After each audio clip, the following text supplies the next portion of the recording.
De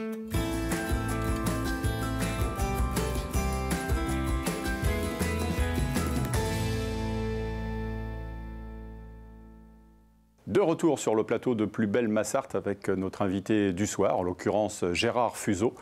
Bonsoir, rebonsoir. Bonsoir Bruno. Je l'ai dit, le président du chœur départemental de la Sarthe et délégué au patrimoine pour le mécénat. Mais j'avais envie de parler, je veux dire que tout est lié aussi directement d'un livre que vous avez écrit, rédigé il y a quelques années de cela, qui parlait du savoir-faire et du faire savoir, en l'occurrence en Sarthe. Et ça vous parlait du patrimoine sartois, de tous ces gens qui ont, on va dire, de l'or entre les mains. Quand j'ai cessé mon activité, en réalité, c'est par ça que j'ai commencé. J'ai découvert qu'on avait des entreprises du patrimoine vivant, ici en Sarthe, et j'ai proposé à plusieurs personnes de rédiger un livre sur le savoir-faire de ces entreprises. Et donc, c'est ce qui m'a ensuite incité à rejoindre l'équipe de la Fondation du patrimoine, au sein de laquelle, d'ailleurs, j'ai créé un club de mécènes. Ah oui, on peut en parler justement de ce club de mécènes, puisque chaque année, régulièrement, il y a des gens qui rallient le club de mécènes. Nous sommes actuellement une bonne quinzaine d'entreprises au sein de ce club de mécènes, qui, chaque année, apporte une certaine quantité de fonds. Et puis, cette année, on a le plaisir d'intégrer un nouveau membre, en l'occurrence l'entreprise Mafray.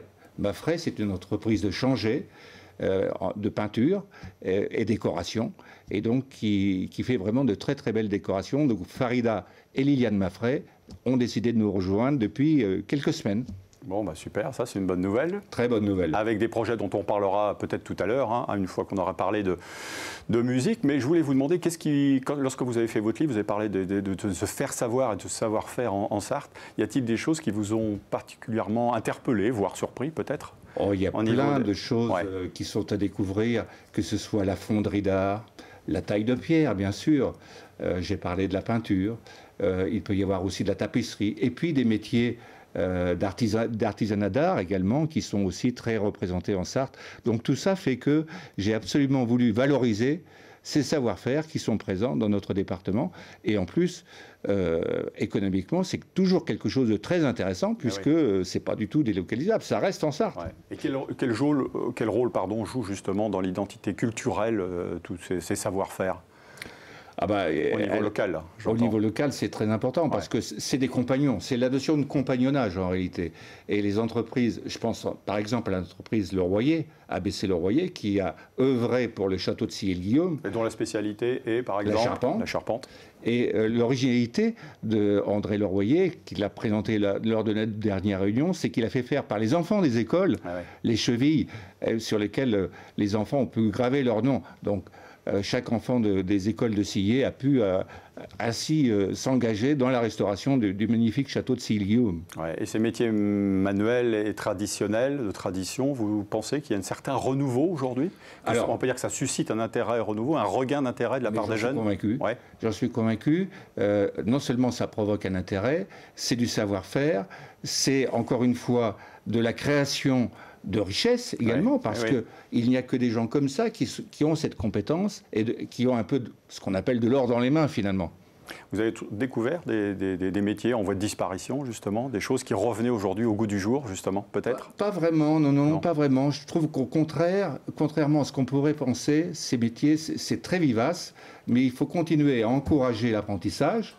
C'est très important pour que ces jeunes chefs d'entreprise, en plus j'ai affaire pratiquement à des quadras la plupart du temps, et qui dirigent ces entreprises, donc c'est encourageant pour l'avenir, et puis les jeunes peuvent s'intéresser, devenir meilleurs apprentis de France. Il y en a plusieurs qui sont devenus dans ces entreprises.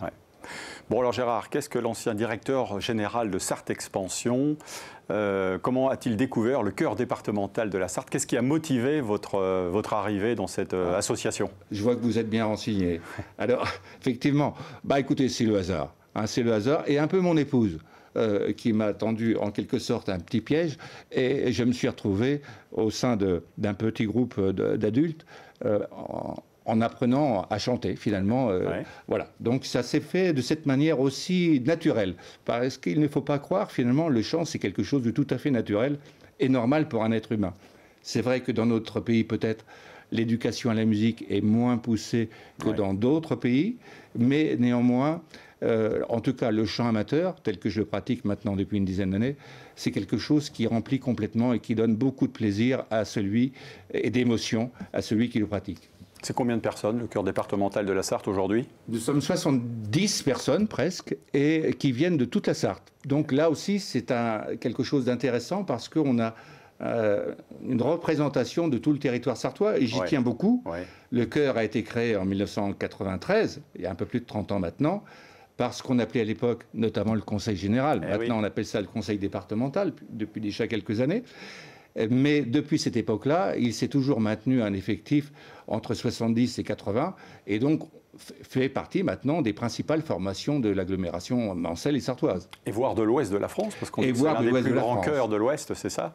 Avec autant d'hommes ou autant de femmes que d'hommes ou... Malheureusement, il y a beaucoup... Enfin, malheureusement, c'est un constat qu'on fait dans tous les ensembles vocaux, mais il y a généralement beaucoup plus de femmes que d'hommes, et nous sommes à la recherche, toujours, au chœur départemental, comme dans les autres chœurs d'ailleurs, d'hommes, et notamment de ténors, puisque c'est la perle rare qui manque généralement dans ces chœurs. Concrètement, justement, on ne va pas parler de recrutement, mais il y a un casting. Comment ça se passe? Quelqu'un qui est intéressé, qui souhaiterait, qui nous écoute là peut-être, qui souhaiterait intégrer le chœur, comment ça se passe? Intéresser quelques ténors à venir nous rejoindre. Alors, c'est pas du tout compliqué. On peut être à la fois solfégiste ou pas. Moi, je ne suis pas solfégiste, mais j'ai appris quand même à comprendre et à interpréter la musique, les bases du solfège. Et puis ensuite, c'est une question de technique vocale. Alors, au chœur départemental, on a non seulement un chef de chœur, on a bien sûr un pianiste accompagnateur, mais on a aussi une formatrice en technique vocale maintenant. Et on a un assistant au chef de chœur. Ce qui fait que on apporte finalement tout un encadrement pour aider les personnes à pratiquer le chant vocal. Comment vous choisissez les œuvres que le chœur interprète? On en parlera tout à l'heure à l'occasion de diverses représentations en Sarthe et voire au-delà.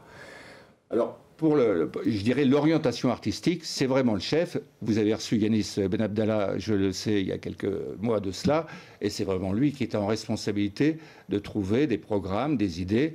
Et pour les années, enfin les mois à venir plutôt, on a quelques originalités dont je dirai quelques mots tout à l'heure. Vous collaborez justement avec d'autres chœurs, voire d'autres artistes? Oui, bien sûr. Alors, il nous est arrivé de collaborer avec le chœur Résonance, et j'en dirais un petit mot également, mais pour 2026, on a un très beau projet. On peut en parler. Qui va associer 4 chœurs, je l'espère. 4 chœurs et un orchestre de chambre, donc de 27 musiciens. Donc là, on aura un ensemble de près de 200 choristes. Ça veut dire qu'il va falloir trouver un endroit, un lieu pour vous recevoir. On ne va pas parler digne de ce nom, mais capable d'accueillir combien? 200. Oui, c'est ça, près de 200 choristes. Ah oui. 200 choristes. Donc, et là, vous avez déjà une petite idée, même si on ne peut pas en parler? Oui, on a pas mal d'idées, mais tout ça, c'est un projet qui est en cours de construction, donc je ne vais pas beaucoup plus développer que ce que je viens de faire. Puisqu'on a mis un peu l'eau à la bouche de nos téléspectateurs. Alors, je vous le promets. Vous reviendrez pour nous en parler. On peut seulement dire que ça se passera à quel moment, peut-être dans l'année? Printemps, fin mars 2026. D'accord. Comment l'association a-t-elle financé, alors, le chœur départemental? Alors, l'association est principalement financée par ses membres, qui cotisent chaque année, comme dans toute association. Et puis, le conseil départemental nous aide également nous soutient depuis sa création, puisque c'est quand même à l'initiative du département que cette formation a été créée. Et puis, nous avons, depuis maintenant 2 ou 3 ans, des mécènes. C'est-à-dire que nous sommes une association reconnue d'intérêt général, et une personne particulière ou entreprise qui souhaite nous donner, je vais prendre l'exemple de 100 €, peut défiscaliser les 2/3 de cette somme. Donc c'est toujours intéressant pour les mécènes. Et nous en avons de plus en plus. Donc je tiens vraiment à les remercier de l'effort qu'ils consentent pour nous, finalement. Bien sûr, bien sûr. Je crois que vous vouliez me parler aussi de cymbalum, du cymbalum. Oui, de Coates, vous allez peut-être voir l'image à l'écran. C'est un instrument de musique, c'est ça? Oui, en septembre, nous serons à l'abbaye royale de l'Épau, dans le dortoir des moines, pour un concert exceptionnel intitulé « Sur les rives du Danube ». Alors vous savez que le Danube, c'est quand même l'un des plus grands, le 2e plus grand fleuve d'Europe. Et sur ces rives sont nés de multiples compositeurs, tous plus célèbres les uns que les autres. Strauss par exemple, Bruckner, Brahms, etc., etc. Donc nous allons fin septembre prochain, dans ce dortoir des moines, avoir un concert donc intitulé Sur les rives du Danube, avec toutes ses œuvres, et aussi la participation exceptionnelle d'une artiste qui nous viendra tout droit de Hongrie, qui est Erzsébet Godor, qui est une cymbaliste. Alors qu'est-ce que c'est qu'un cymbalum? C'est un instrument. Je vous remercie, Bruno. C'était un instrument à cordes frappées avec des petits marteaux qui donne des sons assez cristallins, qui est vraiment un instrument typique d'Europe centrale. Par exemple, en France, il n'y a que 3 ou 4 cymbalums, c'est tout. Ouais. Donc ce cymbalum viendra spécifiquement de Hongrie, avec une artiste qui est reconnue comme l'une des toutes premières dans son pays et aussi en Europe, dans ce domaine-là. Bon, bah super, ça nous promet un rendez-vous à ne pas manquer. À propos de rendez-vous, on n'a pas parlé tout à l'heure, on a parlé de patrimoine. Je voulais savoir quels sont les projets de restauration actuellement en Sarthe, puisque vous êtes délégué au patrimoine sartois, la Fondation du patrimoine. De quoi peut-on parler cette année? Des travaux en cours peut-être, et peut-être d'autres projets aussi à venir? J'ai évoqué brièvement un très beau projet qui est le château de Sillé-Guillaume. Nous nous sommes réunis l'autre jour à Sillé-Guillaume et les mécènes ont décidé d'apporter une somme significative pour la restauration de ce château. Et c'est quand même un projet très important parce que c'est près de 2 millions d'euros. Mais il y en a d'autres projets comme ça. Bon, il y a au Mans, plus près de nous, il y a l'église du Pré, portée par la ville du Mans. Et puis aussi, ce qui nous tient beaucoup à cœur au Club des mécènes, c'est d'aider aussi les petites communes. Généralement, dans les petites communes rurales, le problème de l'entretien des églises est quand même criant. Dans toutes les communes. Donc, Semur-en-Vallon, par exemple, va être aidé. Joué-l'Abbé va être aidé. Et d'autres communes de ce genre-là. Donc on est évidemment très heureux de pouvoir aider ces communes. Bien sûr. Et on mobilise le maximum de fonds à chaque fois pour aider, encore une fois, ce patrimoine public qui en a bien besoin. Bon, bah merci Gérard, en tout cas. Un dernier mot, peut-être, vous vouliez ajouter avant qu'on conclue cette émission? Bah, écoutez, simplement, peut-être, je ne sais pas si vous avez montré... Oui. L'affiche du rendez-vous. L'affiche du rendez-vous. Sur les rives du Danube. Notez ça bien sur vos calepins.